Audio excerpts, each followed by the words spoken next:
स्वप्नातील घर आणि हक्काचा व्यवसाय आता एकाच ठिकाणी.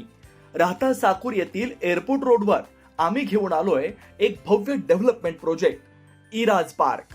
आमची वैशिष्ट्ये: कलेक्टर एनए प्लॉट्स, बंगलोसाठी हक्काची जागा, कमर्शियल कॉम्प्लेक्स, मुख्य रस्त्याला लागून दुमजली गाळे, प्रशस्त 2 BHK व 3 BHK रो हाऊस आणि 2 BHK फ्लॅट स्कीम.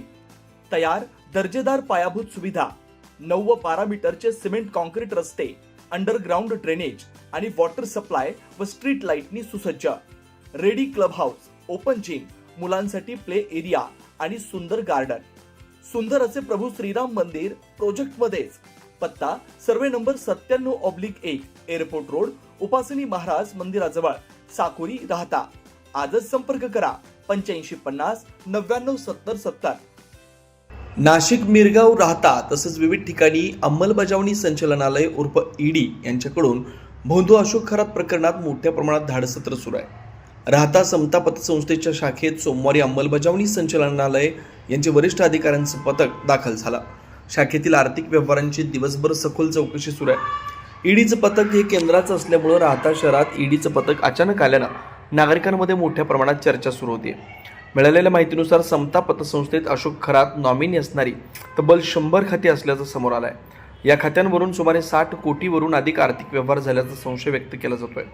या पार्श्वभूमीवर ईडीनं आर्थिक गैरव्यवहार, मनी लॉन्ड्रिंग आणि संबंधित बाबींचा तपास हाती घेतला आहे. एकीकडे शिर्डी पोलीस या प्रकरणाचा तपास करत असताना आता ईडीने देखील स्वतंत्ररित्या तपास सुरू केल्यामुळे प्रकरण अधिक गंभीर बनलं आहे. नाशिक, मिरगाव व राहता अशा विविध 11 ठिकाणी एकाच वेळी धाडसत्र राबवण्यात येत असून संबंधित ठिकाणांवरील कागदपत्र, व्यवहार नोंदी आणि डिजिटल पुरावे तपासले जात आहेत. समता पतसंस्थेच्या राहता शाखेत ईडीचे 5 ते 6 वरिष्ठ अधिकारी उपस्थित होते. त्यांनी शाखेतील व्यवस्थापक आणि कर्मचाऱ्यांची कसून चौकशी सुरू केली. संशयित व्यवहारांची माहिती, खातेदारांचा तपशील आणि निधीच्या स्रोतांबाबत सखोल माहिती घेतली जाते. अशोक खरात याच्या मालमत्ता, त्याच्या नावावर किंवा संबंधिताच्या नावावर असलेले व्यवहार तसेच पतसंस्थांमध्ये आर्थिक उलाढाली यावर विशेष लक्ष केंद्रित करतात.